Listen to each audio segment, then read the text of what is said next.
Hello. Hi. Welcome back, everyone. I'm very delighted and excited to be joined with a friend, psychologist, and author. Got hmm it all wrapped up in one. John Harrison with me today. How are you, John? I'm very well, and I'm equally excited. So thank you so much for having me. This is something I've been looking forward to. Oh, Mm. same here. But yeah, thank you for coming on. Mm. We're going to just start off with a bit of an introduction to you, if that's okay. So, Mm. your career, a bit about who you are, Mm. and then we've got a bit of an interesting episode, which is going to take us on a bit of a journey Mm. through, I guess, like the science behind grief. Right. At the moment, me and Rosie tend to waffle about our journeys, which is nice. It's nice to talk about it, but you're going to put it into context and do the professional bit that we don't do, if Well, I'm that's going to okay. try. I'm going to Yeah. try that. Yeah, I mean, it's a slightly woolly area for reasons we'll get into, but Okay. yeah, I know enough to sort of hopefully put a framing around it. So we'll do that at the very least. But yeah, Amazing. that's all good. Yeah, you tell me what you'd like, and we'll go there. Perfect. Well, do you want to do a bit of an intro into you first? Your how you got into your career and everything like that? Yeah, no, delighted. And I'll sort of stick to the relevant bits rather than all the fluff that goes with it. But Okay. yeah, I started. I left school at 16 because I was a pretty rubbish student and did a Really? succession. Oh God, yeah, What? succession of things. And I think I woke up when I was about 23 and realised that everybody above me in the place I was working had a degree and I didn't. Mm, And I wanted to do something very commercial. And then I suddenly thought, if I'm going to spend 3 years doing this, it probably should be something I'm really interested in. yeah. And psychology had always been something that interested me. So I figured, go do psychology. So did that. Loved it. I mean, literally just couldn't believe what I'd fallen into. Liked it so much I did a PhD straight after, Wow. looking at Parkinson's disease, Hmm. which proved to be very relevant for reasons we'll get into later, I think. Yeah. And then since then, done academic research, done a lot of clinical work. I guess my principal job is trying to find new therapies for people with neurological and psychiatric disorders. Hmm. So I do that commercially. So I sort of offer people consultancy. That's paid for the house, so that was kind of handy. And to keep myself honest, I've always had academic affiliations. So currently, I'm a visiting professor at the Institute of Psychiatry at King's in London, Wow. and I've got a similar role at the Alzheimer Centre in Amsterdam. Amazing. I think that's the relevant stuff. Yeah, no, that's super interesting. So, obviously, Alzheimer's, dementia, Parkinson's, Mm. some of the kind of areas that I guess you specialize in. Mm. Can you give us a bit of context into, I guess, what they do to the brain, how they work? Yeah, yeah, no, happy to. So I'll sort of focus on Parkinson's and Alzheimer's to Yeah. give you a flavour. So Parkinson's disease, it's a very small part of your brainstem. So a place called the substantia nigra, just literally the black bit. And it seems to degrade probably over decades. We don't know why. We just know Okay. that it does. And at a certain level, you start to get the what's called the cardinal signs. So people present with tremor. They can have slowness of movement. They have changes in their posture, and they have some autonomic things as well going on. So they get dizzy. They start to overproduce sebum, so sort of greasy skin. Okay. We can't cure it currently, not for a lack of trying, but Mm. without knowing what causes it, it's quite hard to know Hmm. where we would go with that. We do have some drugs that can give you quality of life for actually a few years. They do have side effects which creep in eventually, and they're hard to manage. But most people that get it are typically, my age, Okay. and that probably means something else is going to get us before we get to Right. end stage Parkinson's. So, and it's obviously had a lot of publicity in the last few years, not least because Michael J. Fox has done such an outstanding good job of publicising it Yeah. and being very brave about what it looks like. So, Hmm. not hiding away. And I think that, a theme we probably get to is when I ask people about people who are terminally unwell or have neurodegenerative disease, and I ask them to paint a picture for me, it's always of the very earliest presentation.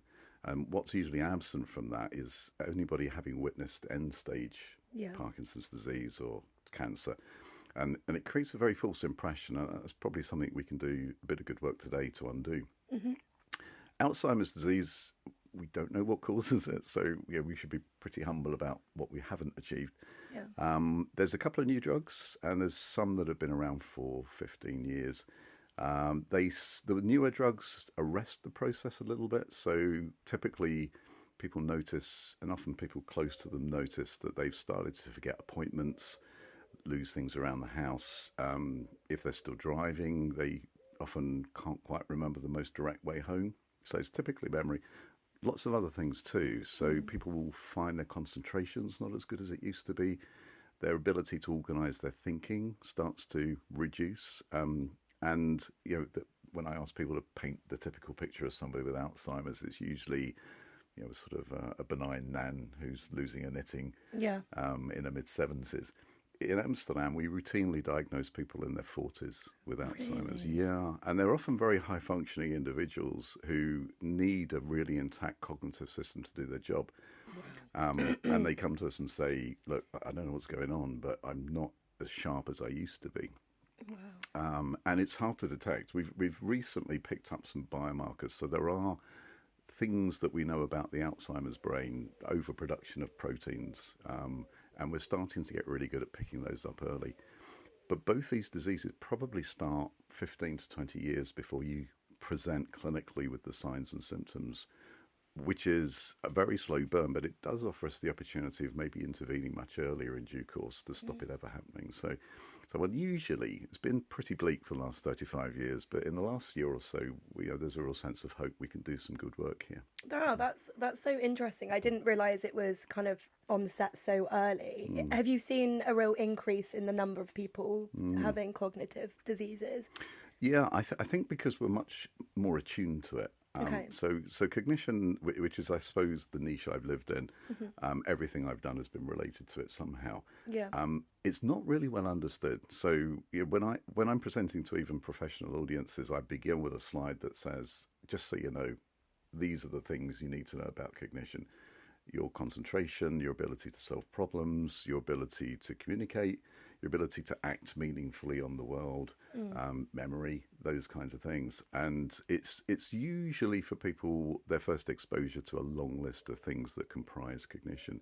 Okay. So I think the analogy I always use, if 40 years ago, maybe longer now because I'm that bit older, I might be out for a Sunday lunch with an uncle who's, he's maybe after dinner he's rubbing his arm and rubbing his jaw and saying, oh, I feel a bit sweaty and a bit unwell and I've got palpitations. We would have put it down to indigestion and he'd have had another couple of pints and driven home probably as well, right, in the 70s, without seatbelts. Whereas now I think most people go, oh, hang on a minute, I'm off to A&E, I'm going to get an ECG and just see if there's anything I need to be concerned about. Yeah. I think cognition's at that same stage. It's a bit like our awareness of cardiac ill health 40 years ago. Yeah. I should probably say 50 years ago. But one of the things I'm very keen to do, which is why your invitation was so welcome, is just keep on putting the message out. If you can learn about your cognition, it's an early sign that there might be something wrong if you find it's going south. Right, okay. And there's help you can get. So a lot of people that we see in clinic might have Alzheimer's disease or Parkinson's disease, but they might have something that's fixable. So, overactive thyroid, they may have depression, which we can perhaps remedy. So awareness of your own cognition, knowing that there's some help out there, whatever the cause of this, and taking responsibility for yourself would be, I think, a really nice next step for all of us, whether you're 63 or in your 20s, like 25, 26 next month, John. You're a young stripper. And do you think maybe some of the lifestyle changes we've gone through the last 50 years, I guess more consumption of social media, a lot more sugar intake, things like that, would that have an impact on that as well? Yeah, so I'm just back from the International Alzheimer's meeting in Toronto a few weeks back, and there's been a lot of interest in lifestyle factors. So you still have to be a bit unlucky for reasons, as I said, we don't really understand. Yeah. Same with cancer. Mostly it's just bad luck rather than anything you've done. But there's really good evidence that if you can avoid diabetes, so type 2 diabetes, if you can avoid hypertension, you can very significantly reduce your risk of Alzheimer's disease and, in fact, other disorders as well. Wow. The challenge is trying to get people to change. Yeah. And in an era where, there's surgical interventions and, of course, new drugs which will help you lose weight. It's an even harder proposition to try to get people to change. Some people do, and that's to be welcomed. But it's really those two things. And interestingly, it's not just things that are wrong with your brain. What's good for your heart is good for your head, typically. So the idea that we might just say to people, just go for walks. I mean, one of the things I try to do when I present at public meetings explaining what you can do to protect yourself is I try to use a picture of a couple of my age walking off into the woods hand in hand with a dog rather than somebody in running gear, which is usually the slide that gets used. So it's important just to say anything you can do. It's moving your body. Yeah, completely. And those great charts about after 24 hours of tobacco abstinence, your body's already recovering a week later, a month later, etc., etc. Yeah. So it's all. I mean, it's all. It sounds a bit of a fun kill, but it's all the stuff that is not good for other things too. And I think I'm not in the business of being evangelical about this. I think it's really important to say to people, let's just make you aware of the risks. I'm not suggesting you should stop drinking. I mean, me of all people should really not be saying that, right? But just moderation and think about what you're putting into your body and making sure that if you are going to pig out on a nice carrot cake as we just did, you walk back to your car in the middle of Froome, right? And, so I think it's just about balance, but there's a lot you can do, and I think part of the messaging has to be, let's make people responsible for that. Your question about, is it more common? Alzheimer's is, but it's not because more people per capita are getting it. It's just that baby boomer generation after the war. They're all coming up to retirement age, and there's just a lot of old people at the moment. So we're probably going to double or maybe even triple the number of people with Alzheimer's by 2050.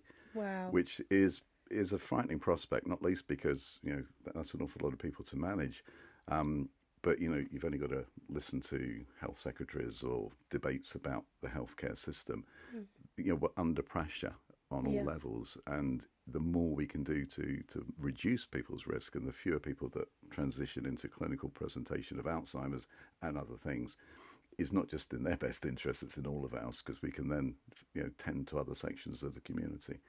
So briefly, that's where we're at. Yeah, that's really interesting, because I thought, probably naive, but maybe the reason that these diseases have increased is because we live longer nowadays. But the fact that you've said that it actually shows early signs a lot sooner on, I didn't know that it kind of it can show at 40, for example. But do you think, like you've just said about the boomers, the fact that the elderly population is a lot larger, do you think it would then decrease after that, or would it just kind of stay at the same level? It should decrease. Right. Yeah, I mean, we're getting much better at understanding the other risk factors. So, one of the big recent revelations is that pollution is really bad as a risk factor for not just dementia but lots of other things too. Right. So I think it's all the things we know are important, and without getting too political, conveniently overlook. So it's not just about carbon reduction because it's a good thing to do.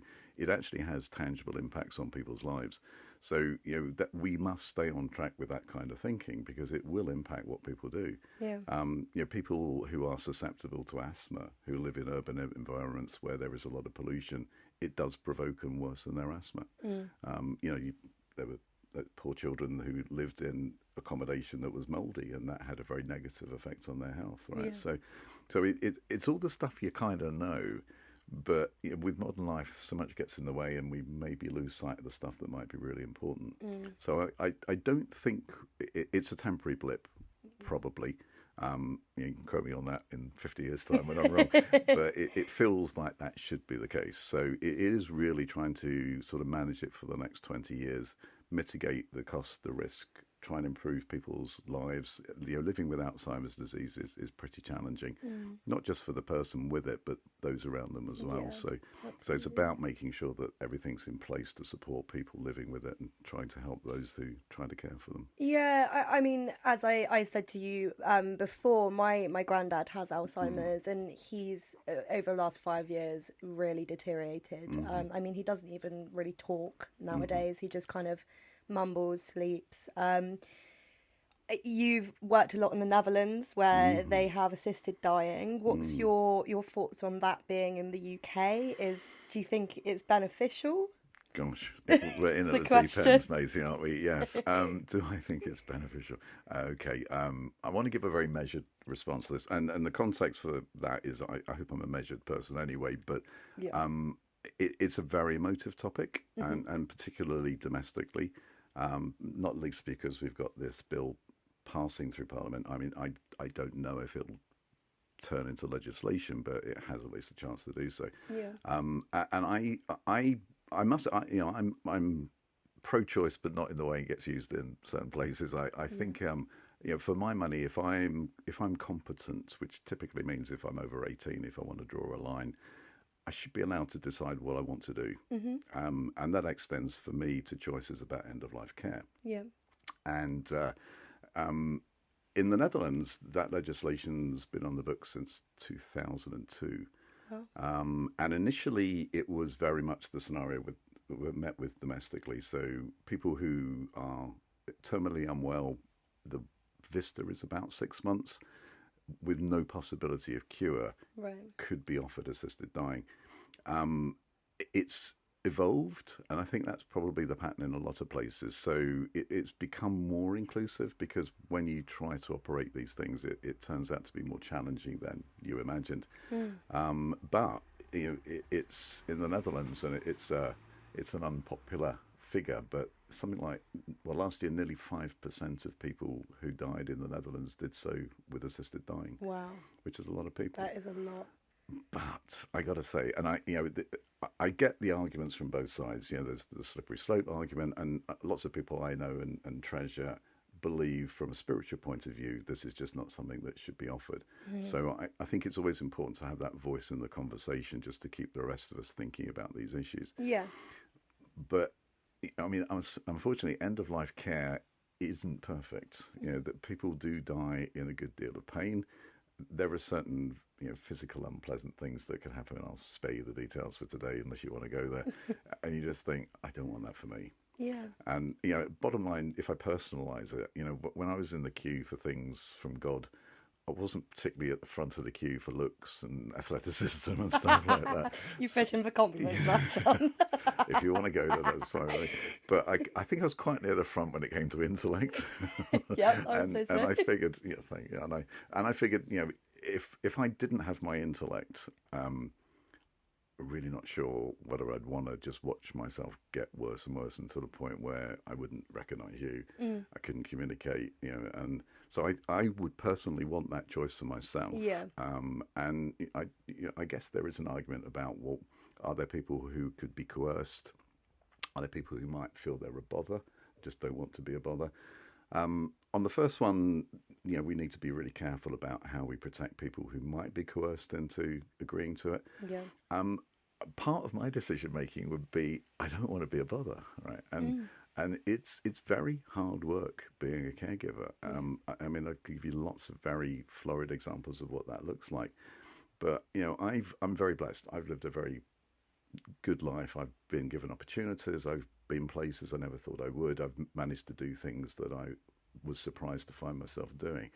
And for me, it's not about the duration of my life. It's about the quality of it. Yeah. It's, am I still able to do the things that I find meaningful, rewarding, and worthwhile? Mm. And if I'm not, I'm not religious, so I don't really have to have an eye on what next. Yeah. And I would want that choice for myself. Yeah. I think a lot of people would, wouldn't they? I think, as you said, it's quality, not quantity. And in my granddad's case, I think if I asked him, when he was in a better state of mind, whether he would want to look like he does now, it's no life for him. But does it come with the challenge in the Netherlands that younger people who maybe are more suicidal, do they use that as a way of their ending their life? So yes, there are younger people with other medical conditions, Right, okay. are granted permission to get assisted dying. It does happen, yeah. And I think it's an extension of that logic that if you're able to express a preference, and if you are suffering from a disorder for which there is no cure, and you as an individual are saying, I don't want to do this. I mean, chronic pain, for example. There are certain psychiatric disorders which you're not going to get better from, probably, at least unless there's some revelatory piece of research. Yeah. And again, if we're confident that people are making a rational decision for themselves, then from my perspective, it's up to them. I would feel uncomfortable about sort of being finger waggy and saying I know what's best for you. Yeah. So it does happen for sure. And in countries that have introduced this, Canada's another good example. There is a sort of progressive understanding of what that contract between the state and the individual about assisted dying euthanasia might look like. And it's like all these things. I think you don't really know what you're going to anticipate, what you're going to get until you actually enact the legislation and then start to deal with the consequences. Yeah.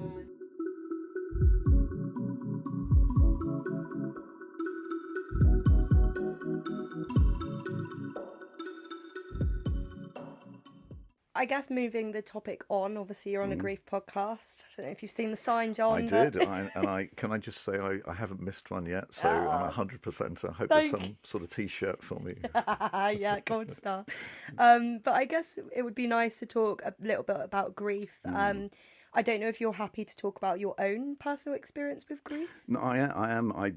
Part of my commitment to coming on is to be open and honest about these things. And I from previous podcast series, I've listened back to an episode and thought, I never thought I was going to go there. So it induces that. And I'm happy to talk about whatever you'd like me to. So I guess your own personal experience, because you lost your sister, didn't you? Yes. Yeah, very tragically. So my sister Angela, who I'll unfold it as best I can, and you might take a breath every now and That's then. okay. So she was, I think, in her early 30s, and she rang me and said, "I found a breast lump, and I don't want to trouble mum and dad with it. So what can I do?" And I said, "Go see somebody as soon as possible." And it did turn out to be a primary tumour. So it was excised. They took out some of her lymph, as is commonly done. And it looked really good. So she was on a lot of therapy afterwards, chemotherapy to keep it at bay, hopefully. Yeah. And it looked, she was in remission and it looked pretty good. But because of her age and, the unfortunate thing about young onset cancer is it can grow quite aggressively. Yeah. She was scheduled for a full body scan a year later.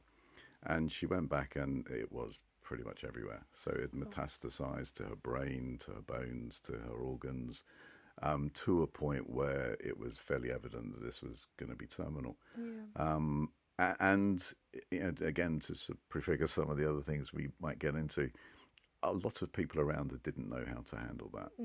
And due credit to my parents, my mother in particular, who really sort of stood up and counted and brought her back home, looked after her. Yeah. She was married at the time, but that was a casualty of her illness as well, sadly, and that's not unusual too, sadly. Right. So then it was about management. Happily, she survived long enough to see the birth of my daughter, your friend Cordelia, and that had an extraordinary impact on Cordelia, which, again, if you want to go there, I can talk about that. Yeah. But it was just a matter of time. And I remember getting a call, probably, it was a Monday in October, and it was from the hospice. And they said, "Well, we've admitted Angela, we think, for the last time. And your parents are here. They're not really able to communicate any particular wishes for us." And she said, "And would you come to see us?" And I said, "Of course, anyway. I mean, literally, I'll get in the car right now." Yeah. And she, there was a discussion about care, and also worth saying to your audience is it's very helpful to have somebody who can sort of express an opinion. And it's a difficult one to do because most people in those circumstances feel, I think, very ill-equipped to make any recommendations or make any requests. Having worked in hospital medicine at that point for over 20 years, I kind of knew the form, which was really helpful. Yeah. And I said, it's about keeping her comfortable. So, what I don't want is some of the end stage challenges you can get, which can be pretty unpleasant. So, she was medicated to control the pain.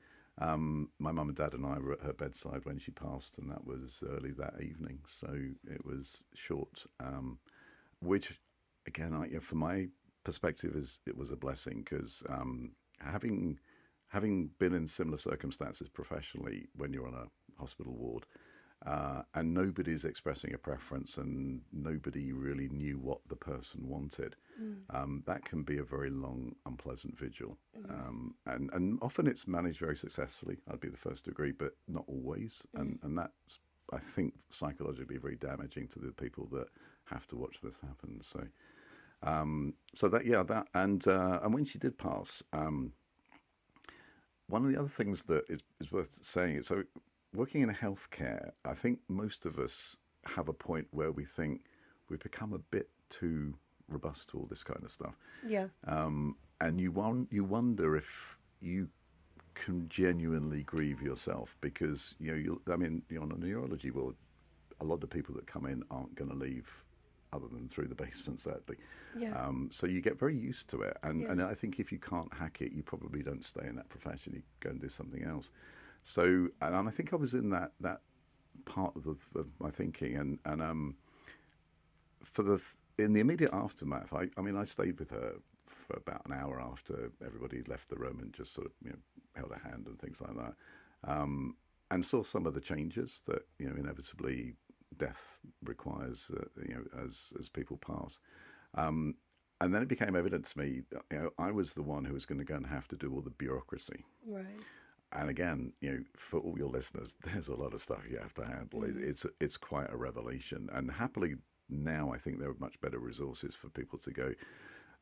So for the next 3 days, I was meeting undertakers, I was registering her death, a lot of other things that had to be done. Yeah. And it was really helpful because I was so heavily occupied that it sort of numbed me to the immediacy of the effect. Right. But at the end of the 3 days, where I still hadn't shed a tear and I still hadn't really kind of thought, oh my God, my sister's dead, I kind of thought, oh, maybe I'm not numbed, maybe I'm just not capable of having this.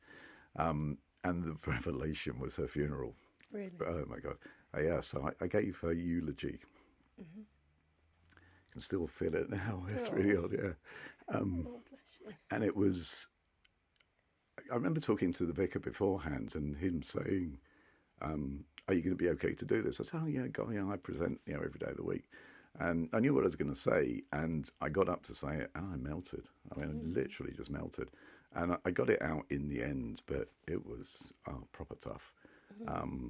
But reassuring, because I still had it in me to do that, right? Yeah. Same for my dad. That was similar. So that was an odd situation, because I've been invited to give a talk in Austria, so just before Christmas, a few years ago. And there are some funny bits to this, just to lighten up as we get there. But the organisers, I'd said, look, it's just before Christmas. I've got young children. I'd really rather stay at home. And they said, tell you what, bring your kids and your wife with you. Yeah. You go on first at 9:00, and then you're free to do whatever you want to do. And I figured, I'm in, the Tyrol in Austria just before Christmas. It's going to be huge fun. So we took Cordelia and Sebastian to do a toboggan run in Lech to Oberlech. Wow. And I've got footage of it now of Seb and I at the bottom watching Cordelia and Rachel arrive on their toboggans, just literally crying with laughter. It's one of those joyous moments. And then we had sort of dinner in the village, and then we went back to the hotel and had a 7-course meal of Austrian food. Oh wow! That sounds and just amazing. had the best day ever. And at midnight, the phone went, and I thought. And I've sort of learnt to fear phone calls that happen before 8 a.m. and after 10 p.m. And it was my mum saying, your dad's passed. And I was thinking, that's weird. I've just had the best day ever. And then thought, I've got 2 young children and I've got to tell them that their jump passed. And I was thinking, God, how do you do that? So we made arrangements to come home the following day. And I hope they'll forgive me for sharing this with you, but they were in the basement of the house watching Australian MasterChef, of all things. And I said to Rachel, I said, I'm going to go and do it. So I went down to the basement, put each of them on a knee and just said, I've got some really sad news, but unfortunately Jim passed away while we were in Austria. and they've never been able to watch Australian MasterChef Oh, really? since. To put 'em off. But that's my. But again, just incredibly busy for the aftermath, and then at the funeral, almost a repetition of with Angela. It was like, Really? yeah, that because and he, I think we'll probably get into types of grief, but with him there was an anticipatory grief because he was just so unwell Yeah. from the age of 58 onwards. Which And so you lost Angela, your sister. How old were you when she passed? That's a very good question. Must have been. Yeah, I would have been It must have been 20. 24 years ago. Yeah, I was going to say, yeah, Cordelia was quite yeah, young, wasn't yeah, she? no, she was still very much a baby, yeah. And then your dad. Yeah, that would have been 15 years ago or so. Right, Yeah, okay. yeah. That's there was a time when I could have told you exactly how many, but again, in hoping that we can offer your audience something tangible and useful.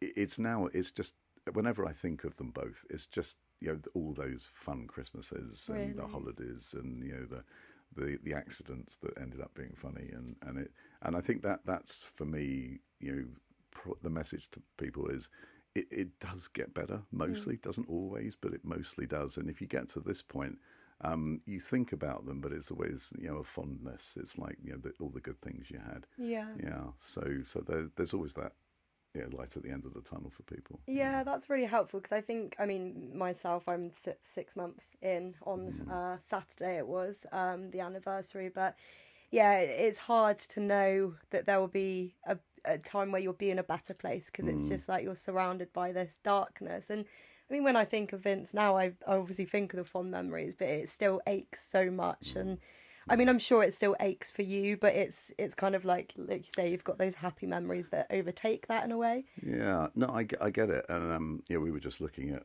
pictures of Vince at my 50th birthday last year. I mean, the perfect picture of him was dressed up and looking mad for the evening. So, I think I would describe it as a sweet sadness is probably the best way for me. And I'm not going to generalise because I know it's very different for lots of people. But yeah, that's what I would say now. And for me, that resolution came quite quickly. I think probably because in both cases, I knew this was going to happen in the immediate future because my dad at 58 had a stroke, he'd had a heart attack, he developed Parkinson's disease. Right. An extraordinary irony given I'd studied it years before. Yeah. And with Angela, obviously, it was terminal and that was pretty obviously the case. So, Yeah. so you have, I think for me, I think I almost did a bit of grieving from the moment I knew that we weren't going to have them forever. Yeah. And yeah, I mean, if we get into the sort of scientific bit of it, so medics and particularly psychologists like dividing stuff up because we think we're explaining it when we say, well, there's three categories. And anticipatory grief is what you would have, and I think what your co-host probably had in anticipation of the passing of relatives. And there's sort of traumatic grief, which is what I think you had. Yeah. And I don't know that they're qualitatively different because I think your reaction to loss has some core similarity, whatever the circumstances. And then, it's sort of normal grieving.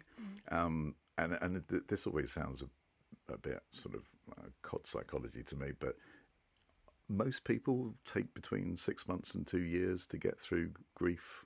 So, there's a lot of variability. It's often impacted by personality.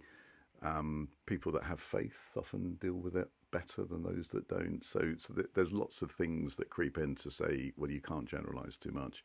But in the normal course of events, six months to 2 years is when most people would report it's resolving and maybe ending up in the same place that I am with the passing of my sister and my father.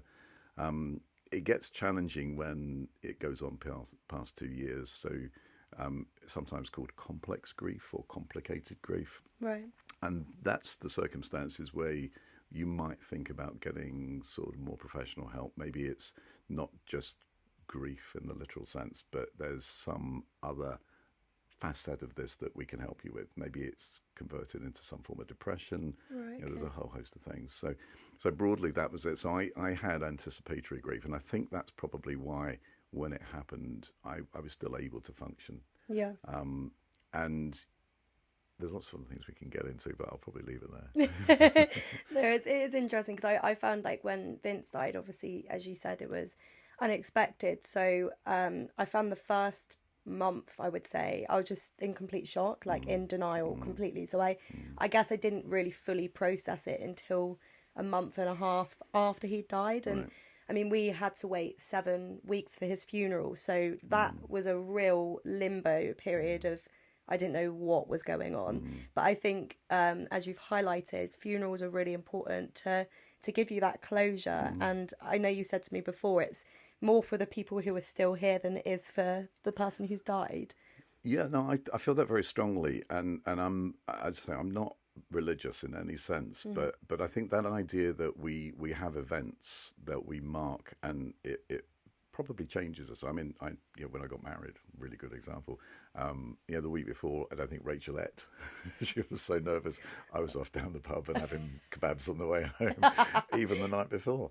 And then we got married at 2:00, and I got to the church at 1:00, and my best man was there, and it was all full up, and I suddenly went, "Oh my God! Oh my God!" Literally, just like not panic exactly, but this wave of anxiety, and even to the point where, because everybody was saying, "Well, you'll be fine. You present to 5,000 people in a hall, but what could possibly faze you?" And we had a nuptial candle, Right. so we had 2 candles that were lit when we were in the church, and the plan was to blow them out, light a taper from one of them, and light a candle in the middle to symbolise that we were now one. Yeah. I couldn't hold the taper. It was literally, Rachel had to hold my hand because it's like flicking like, so I got a sparkler or something, right? And I felt different after I got married, and I felt different after both my sister and my father's funerals. Hard to explain how, but a really strong sense that I walked into a church, and I say I'm not religious, but there's something about the awe and the circumstance that I think changes you. I think the benefit for funerals, I have a family member who, when she passed, said, "I don't want a funeral." And it was very typical of her, but very unhelpful, because we were all a little bit left in limbo, like you explained in that 7-week period. Yeah. So I think what funerals do is they draw a line, right? They say, okay, we're going to celebrate this person, they've passed, we're going to pay tribute to them. And then the funeral is for us to go through that process, probably be changed as a consequence, but then feel able to move on as best we can. Yeah. So I think funerals are very much for the living, not for the dead. I know that sounds paradoxical. Yeah, it's true though. But I feel that quite strongly. So if I can go on a little bit about that. So Go for it. I think this is thought to be morbid in my household, but I know what I want at my funeral, right? Yeah. And the challenge oftentimes is people that have to organise this don't really know what the person would have wanted. Yeah.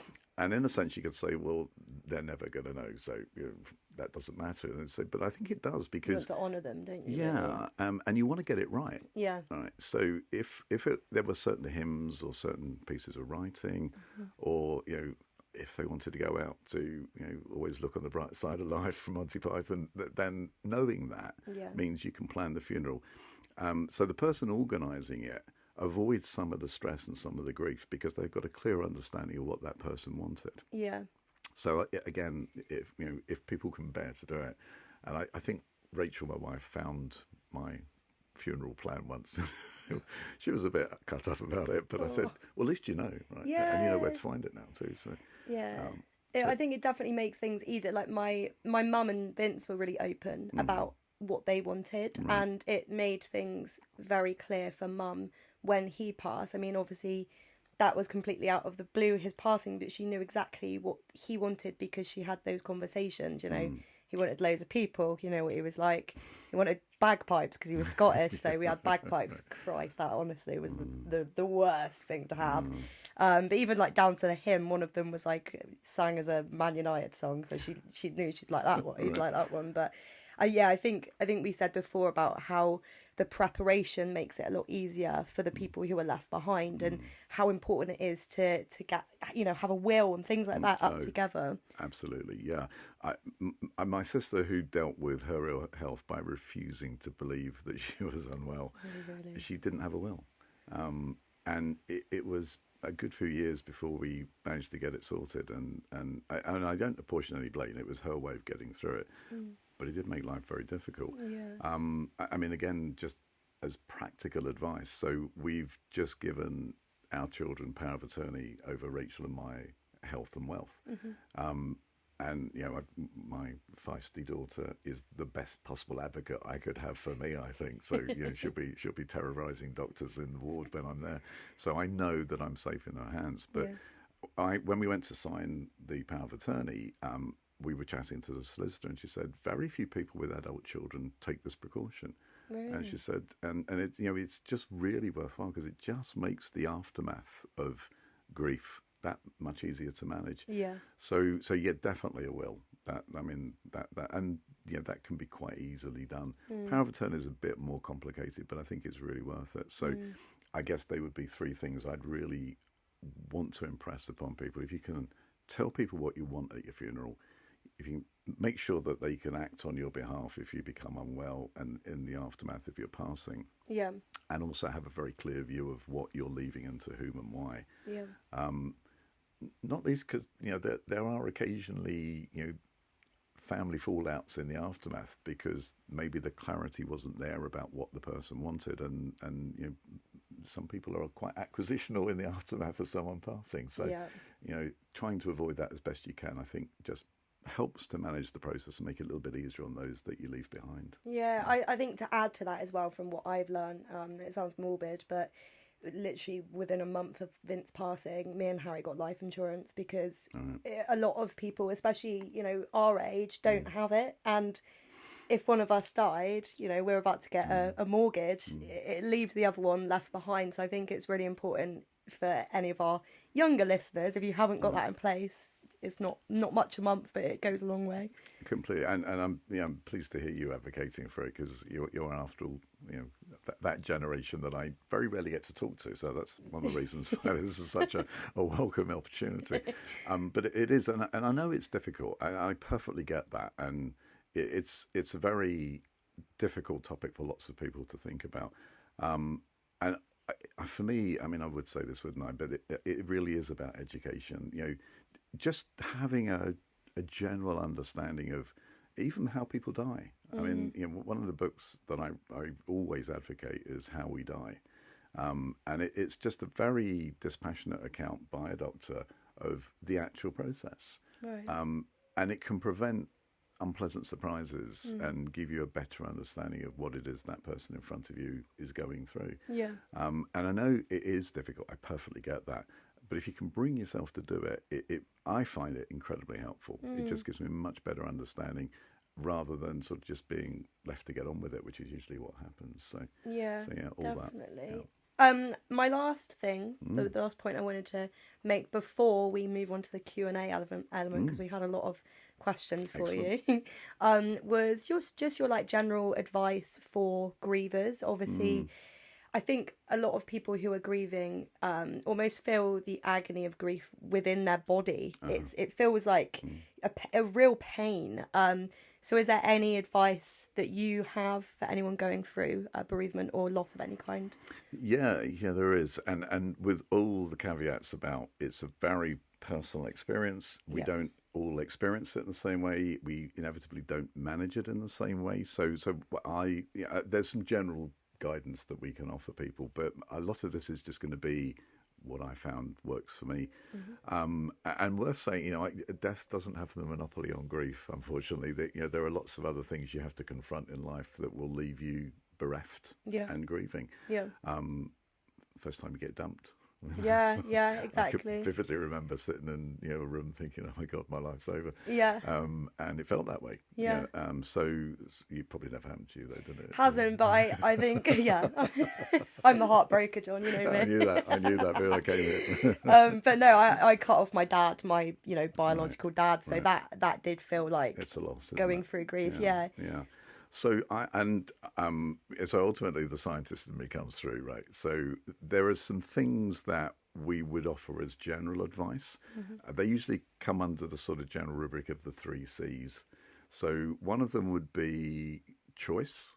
So make active choices about what you want. And that can be about things that you choose to go and do to help manage the process. If you're communicating the other C with other people, getting advice from what's worked for others, trying it on, see if it works for you.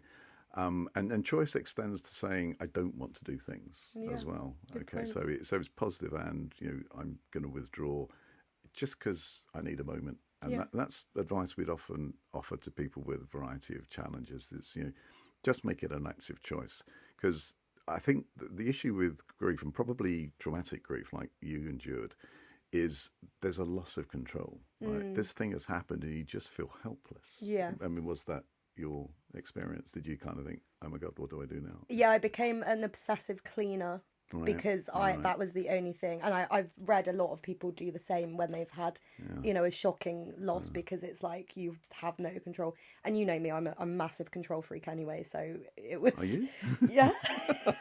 Who knew? Well, that could be another C. We can make it 4 C's now. We can add cleaning to it, can't we? So, so choice. It's about deciding what you think is best for you. Yeah. Communication. So it's all about making sure that you're telling other people what you feel you need. Hopefully making them feel comfortable with sharing their thoughts and their grief with you too. Yeah.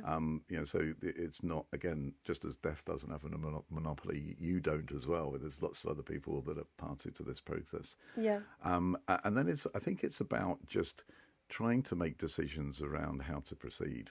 And that can be, I think it is a very personal journey. So for me, it was about saying, okay, I'm going to go to the undertakers. I'm going to go and register. I'm going to go and visit, my father and my daughter and my sister, and whether I wanted to do that. But for me, it was about filling that immediate period, the shock period that you mentioned, with something that was meaningful to me, to get me through the initial phase.